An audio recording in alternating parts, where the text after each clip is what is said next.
everybody, I'm Corinne Blackstone and welcome to my craft room. I'm so excited to have you here today. In today's video, we're going to be making this really big silhouette that you can use to decorate your windows for Halloween, but you can definitely do this with any holiday and any image that you want to. I'm going to show you how to slice this apart and how to assemble it the really easy way. I'm going to show you a quick hack that's going to help you if you have a lot of pieces. It just makes life so much easier.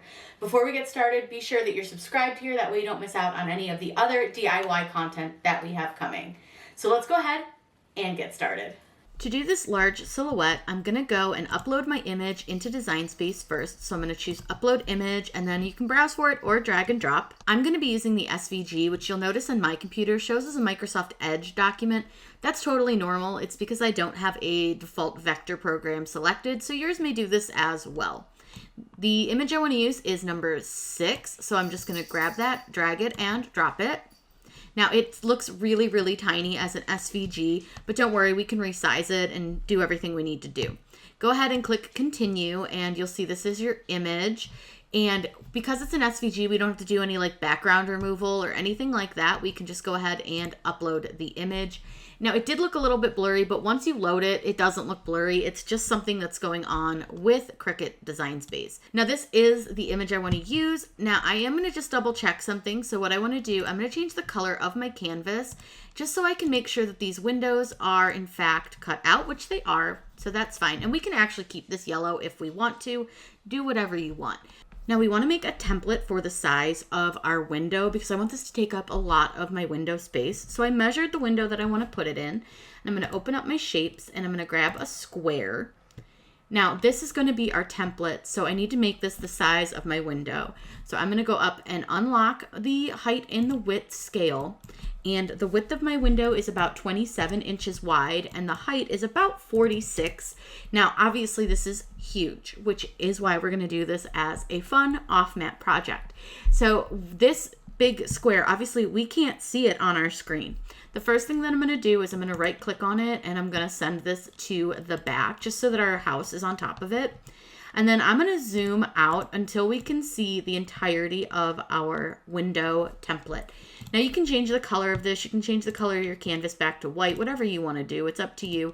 But I like to work with a little bit of a lighter color when I'm kind of sizing stuff as a template. You could always use the guide option as well. If you change it to a guide, it just changes it to like a pink outline. I don't really love that for me. It's just not my eyes just can't handle that. So I like to use this as changing color.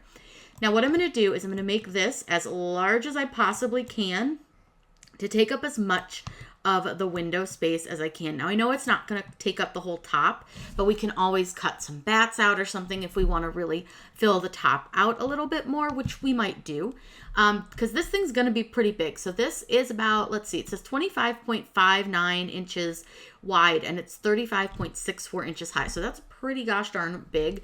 I could probably go a little bit bigger if I wanted to, just because I can see down here like this base isn't fully taking up the whole window. So I can pretty much go, pretty big. So we'll go to about there. That's a good size. Now, if we want to add the bats, I would recommend doing it now rather than later. That way you can still use your window template. Now, let's see if we have any bats in our silhouette bundle that we downloaded. I'm going to go ahead and look at the PNGs to see if we have any bats in here, and we do. We've got this one, and he'll work really well. We could also add, whatever we wanted to, but I think we'll just add a few bats. So I'm going to go into my uploads folder, and I'm going to upload an image, and again, I can just drag and drop the image. Now, I can use the PNG just to show you how to do it, so I'll just drag the PNG over into my design space, because you can use this just like you could with an SVG. You're just going to have a little bit of an extra step. So for this design here, you'll see that we have the remove background option, which we could click on any of like the parts that we wanted to remove. Like if these eyes were filled in, you could move those. But if you click on the bat, you'll see that he'll like go away eventually. I obviously don't want to do that, so I'm just going to put him back in. Then I just click apply and continue, and then from here, you need to make sure that you choose the single layer graphic, click continue, and then from here you can just upload him as is. There's not a whole lot you really have to do with a PNG because they usually have a transparent background. There's not much you have to do. But I do think I want to fill his eyes in. I don't know that I really want my bat to have eyes. So I'm going to show you how to do that because it's really easy. So here is our bat. So what I'm going to do is I'm just going to choose contour. And I'm just going to hide the eye sections by just clicking on them. Or you could click on them over here in this little panel. And now he doesn't have eyes. I just didn't like the eyes. It's just not for me. So now let me size my bats down into like an appropriate size to match with our house here. So I'm just going to put like a bat here and then I'll duplicate him. And I'm going to put one over here. Now I'm going to turn them a little bit just so I can like get them sized. You don't have to do that. You can keep them all the same direction. You do what you want to do. But I'm just going to kind of make a couple of different like shape, like angles and things like that and sizes. So I think 3 bats is good. I think that's enough bats for our design. Now you'll note here that our bats say that they will fit because these are all small enough to fit onto a regular 12 by 12 sheet of paper. So we don't have to do any work with those. Those will cut just fine on our Cricut. So now that I've got all of this kind of figured out sizing wise, I'm going to take the bats and just throw them over into the corner because I just don't need them. They're in my way. We're just going to get rid of them. And then we're going to take this square and for now I'm just going to hide it. I don't like to delete it because I might need it in a minute, but I am going to just hide it.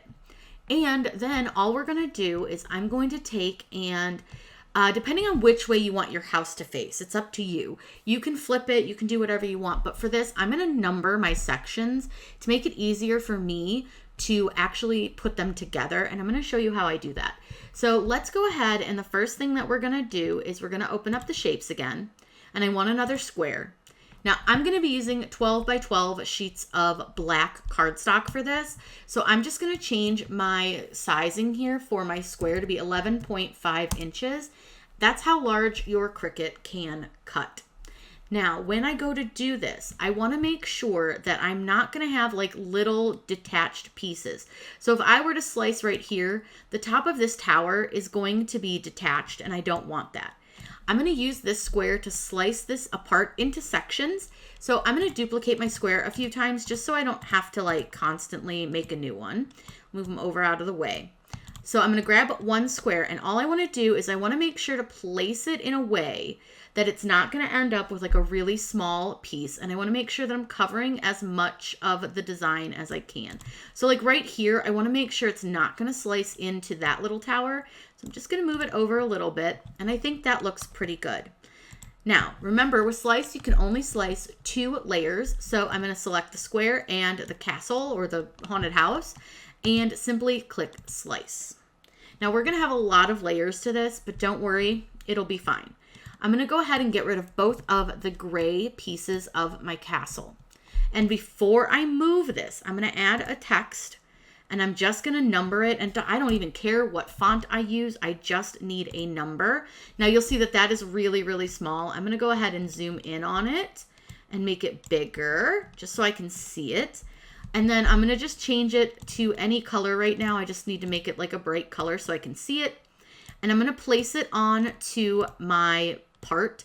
And then I'm going to duplicate this as well. And you can change the numbers. So like I can change it to 2. I can duplicate again and make the next one 3. And I'm going to have it write these numbers on the back of my piece. So I'm going to change this over to pen. Does not matter what color pen this shows. It's showing black right now. I don't know if you'll be able to really see, but there you go. You can see it pretty well in yellow. I'm going to write this with a silver pen so that we can see it, and nobody else will see it because it's just going to be on the back. Then what I want to do is select the piece that I sliced out and the number, and I need to make sure that I attach them. So now when I do this, I will know that this piece is the number 1 piece. And I'm going to make sure that I kind of try to keep this pretty clean and even on my design space so that if I need to look back at the image, I can easily see where all of my pieces are going to go. Now we're going to slice our next piece. So again, for this one, I don't want to make like any slice to this section here. And I kind of want to try, if I can avoid it, to not have like this tiny little section right here by itself. So I'm going to have some sections that are going to be a little bit smaller than what they could actually be on our page, just to avoid having little teeny tiny spaces. That way we don't end up with anything that's really hard to work with. So now I'm going to go ahead and select these, and again, we're going to slice them. And before I do anything else, I'm going to get rid of that gray piece. I'm going to take the number 2, place it anywhere on here. Now it is going to be behind it, so I'm just going to right click and bring this to the front.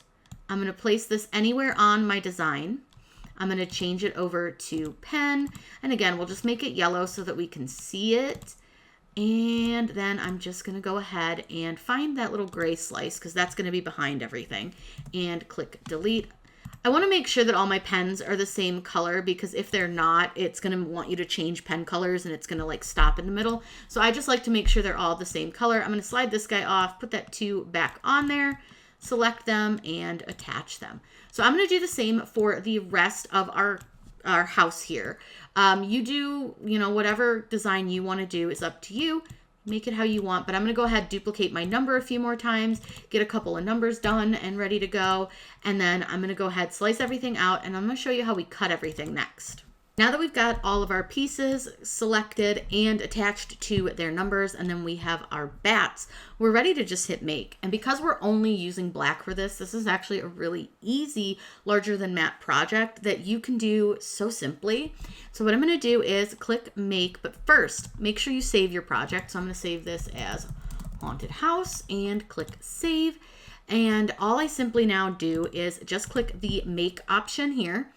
And you're going to see that it's going to pull up all of our different pages. So I'm just going to click through them.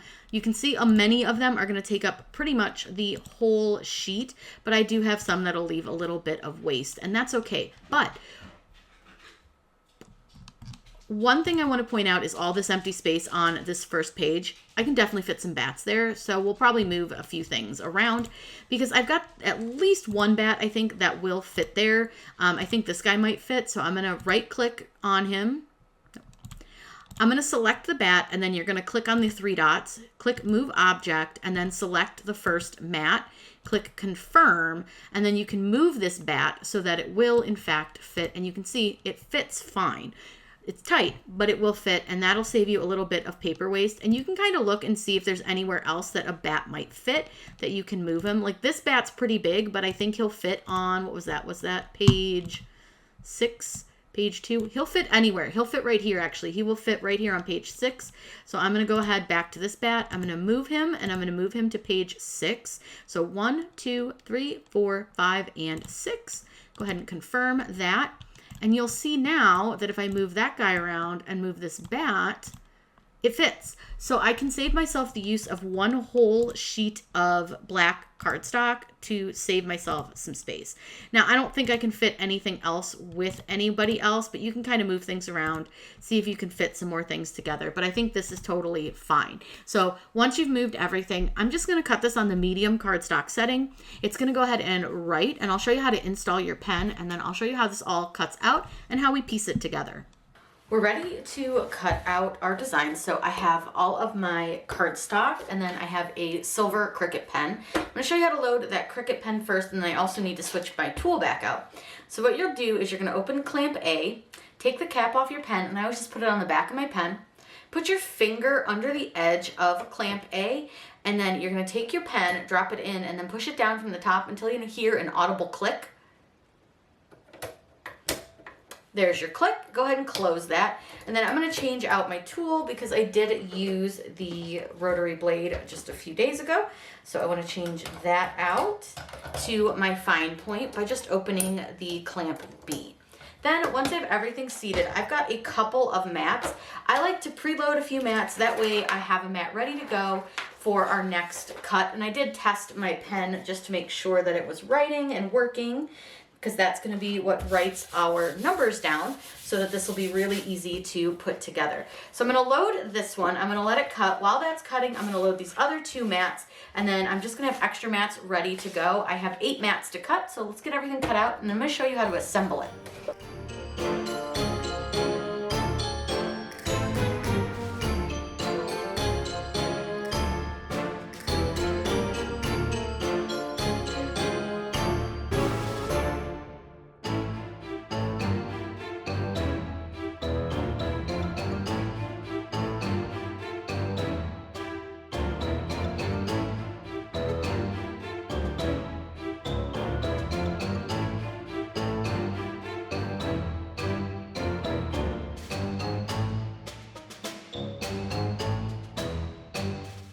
Once you're done, go ahead and you want to unload your pen and close that cap. That way you don't end up like letting it dry out by accident. And then I'm going to put my machine over to the side. We're going to double check before we turn anything off that we have all of our pieces. So I just like to kind of make sure that I've got all the numbers, and I've got my bats. I've got 2, 6, 7, here's 4, here's 3, 5, 1. So we should have 1, 2, 3, 4, 5, 6, 7, 8. Yep, we've got all our pieces. So now that we have our pieces, let me clean off my table really quick, get you guys a little bit further away so you can see how we build this. I'm just going to be using some Scotch tape. I don't need to use anything really fancy for this. And I'm just going to move our bats over to the side since those are not part of the house that we need to build. Now, if you don't remember which way your house goes together, you can absolutely look on your Cricut design space and that'll help you build it. But that's why we have these all numbered. So that's going to help us know kind of where everything goes. So I'm going to move everything over a little bit here just so I can kind of space stuff out. And we know that this is obviously the top. And I know that this being number 2 will match up right here with our top. And then I know number 3 goes right here. So we have this little trifecta corner that's going to get us part of our house. So all I do is I just grab some Scotch tape and I just want to make sure that these are sitting super close together. You don't want any gaps. And I'm going to put a piece of tape right there in the little section where they all come together.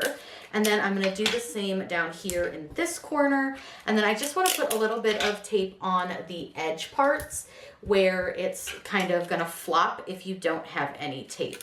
So again, use whatever kind of tape you want or whatever works for you, but just some Scotch tape is going to work perfect for this because nobody's going to see the back except for you. So I'm not really worried that it looks really pretty. And actually, we can wait to tape this corner just a second because we can put number 4 in because our number 4 should go somewhere along here. That is obviously not it. So what I'm going to do is kind of figure out where all of our pieces go because I remember there was a weird spot right here. That's definitely where that goes. Sorry, no, I just bumped you. So 7 definitely goes here, which makes me think that 4 was over this way some more because this is 6 and 6 goes right here. So this should be like that. And like I said, if you're having trouble figuring out where everything goes, because maybe that's not actually where that went, you can very, very easily go back and look at your design space because I'm pretty sure that's correct, but now I'm kind of questioning it. So since I'm questioning it a little bit because I just can't figure out where 4 goes, I'm going to go ahead, go back and look at my design. And actually, now that I look at it, does 4 go over here somewhere? Potentially. I'm going to go look at design space and check. Now that I've looked, I remember 4 goes over here. So we've got this little spot here for 4 because 4 is like a tower that came off the side. So now that I know that, I can go ahead and put the 7 together because obviously we know that that goes right in here.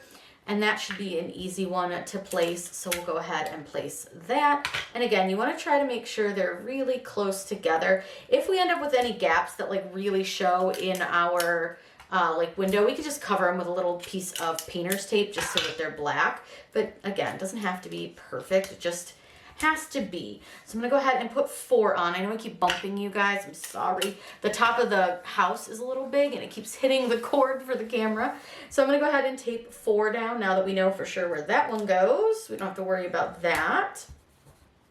Get 4 put on. And you're just going to puzzle this together just like it was a puzzle. And we're just going to get everything stuck together. And this is huge, so it is taking up so much of my table. So now I want to put 5 in because 5 goes right here. 5 should fit beautifully together with all of these pieces. So again, I'm just going to put a piece of tape. And I want to make sure that I tape like where the joints are. That way, you know, it doesn't sag or anything.